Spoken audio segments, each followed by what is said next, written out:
Tomorrow could be a very important day in Chelsea's history as a football club. They are going for yet another major honour. And I want to talk about the scary truth about Chelsea in one-off games, and especially when Chelsea are the underdog. Enzo Maresca's first year at Chelsea has been a success. If I said to every Chelsea fan at the beginning of last season, just gone, at the end of the season, you'd have a trophy, another European trophy. You would have completed the set and you would have got top four. They would have bit your hand off. They'd be looking at that going, do you know what? It's a very, very good season. Then you look at how far they've gone in the Club World Cup, and I don't really get how much criticism they're getting about, you haven't played anyone, you've only played this team, you've only played that team.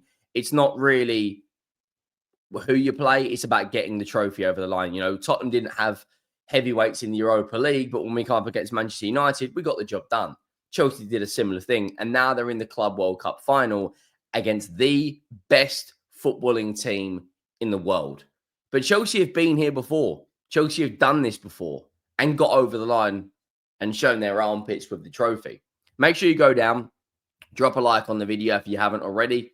The road to 70,000 subscribers is well and truly on. And you know what's insane? 90% of you, yes, you watching right now, 90% of you are not subscribed who watch the content on a daily basis. We are 331 subscribers away from 63K. So if you could go down, hit that subscribe button, that would be greatly appreciated. Now, Chelsea's road to the Club World Cup final has been very interesting. They've played some really good teams in terms of the Brazilian side of things. They've played Fluminense. They've played the other Brazilian side, Palmeiras. They've played Benfica, who they absolutely destroyed 4-1 in the knockout. In the group stage, they only lost one game, which was against Flamengo. Other than that, they've been pretty much perfect throughout the duration of the competition, scoring lots of goals and not really conceding any. 2 against LAFC, 3 against Esperance. Then they scored 4 against Benfica, 2 against Palmeiras, and 2 against the side they just beat Fluminense. They played PSG, who, let's just be brutally honest, they're the best side in the world. For me, PSG are the best footballing side I have seen since 2011, 2010 Barcelona side. That period of Barcelona between 2009 to 2011 was the best footballing side. Guardiola's Barcelona, where Messi hit 91 calendar goals. Iniesta, Xavi, Busquets, Puyol, Piqué, Dani Alves, Eric Abidal, David Villa, Pedro. The players were phenomenal. But cast everyone's minds back to that 2012 Champions League final. Who did Chelsea beat in the semi-final? It was that Barcelona side.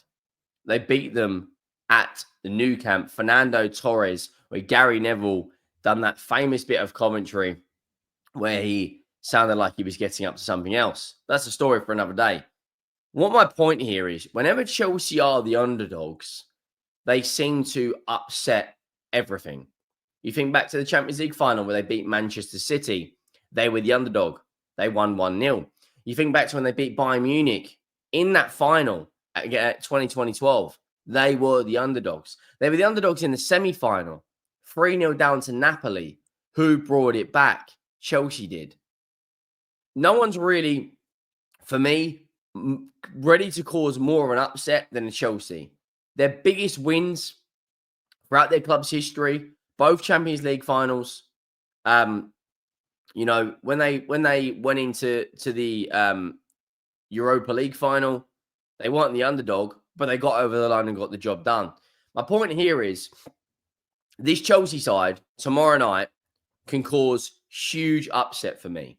Now, there is no doubt PSG are the favourites. When you look at the players PSG have got at their disposal, Desiree Doué, Kvaratskhelia, Ousmane Dembele, Bradley Barcola, Fabian Ruiz, Neves, Vitinha, the best fullback pairing in Europe in Hakimi and Mendes, the experience of Marquinhos. I believe Paco is out injured or maybe suspended.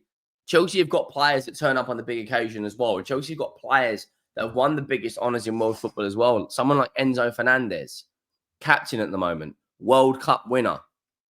You know, Palmer, who loves a goal in a final, Super Cup final, Euro final, Charity Shield. You know, this guy steps up on the biggest occasion. You've also got João Pedro, who's just come into the Chelsea side and fit the system like a glove, scoring 2 goals on his debut against Fluminense and an incredible finish. They've got experienced players there. Reece James, Cucurella, Euro winner. Caicedo, one of the best DMs in world football right now. And I said this the other day, and I got clipped up for it because people thought I was trolling. That, for me, is the best double pivot in world football right now, or at least in the Premier League. You might say Vitinha and Neves are. You might say someone else is. But Caicedo and Enzo Fernandez, for me, are a joke. So I think Chelsea are the worst team someone like PSG can play because they will sit back and happily counterattack. Anyone who tries to go toe-to-toe with PSG at the moment is just getting absolutely smoked. Bayern Munich tried it. Real Madrid tried it.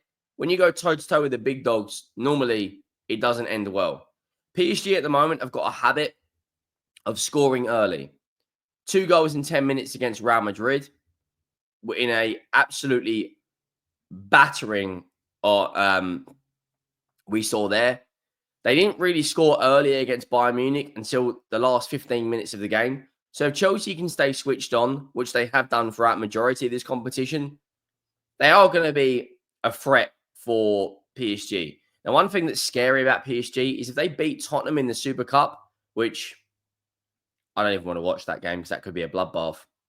And if they beat Chelsea in the Club World Cup final, in the last 6 months, they would have beaten Aston Villa, Chelsea, Arsenal, Liverpool, City, Tottenham. They would have done a clean sweep off the Premier League, which is just crazy to think.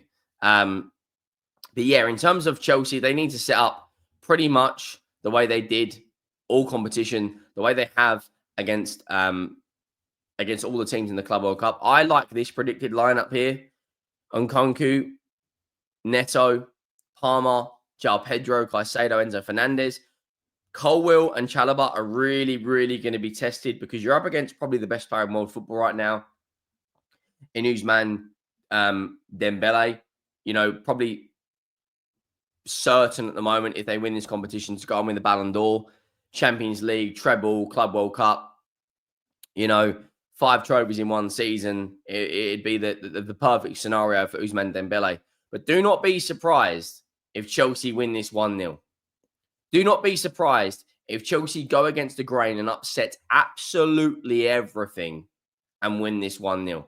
Don't be surprised at all. You've also got to think the amount of money Chelsea have generated through winning this competition, or if they win this competition, it would be absolutely insane. I think they've already generated something like £80 million, which essentially covers the João Pedro fee, which essentially covers the Liam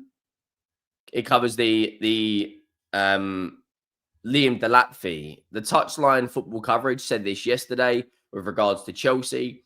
Chelsea have now earned $110 million from the Club World Cup. And if they win the final, they'd have another $40 million, which would be $150 million total.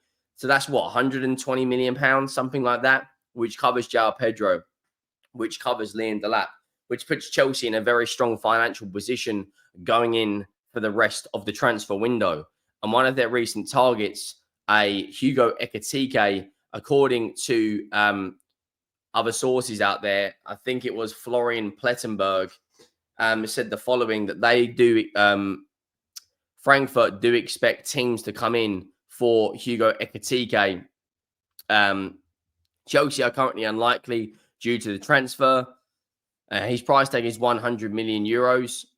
However, Frankfurt are expecting offers this month. Liverpool remain a concrete option. Newcastle have renewed their interest. Man United is still there. I think if Chelsea win this Club World Cup, you know, he's a 100 million euro price tag. They can quite easily afford that, looking at how much winnings they would have had throughout this tournament. Drop a like on the way out. Make sure you hit that subscribe button and let me know your thoughts. And I will see you all in the next one. I'm out.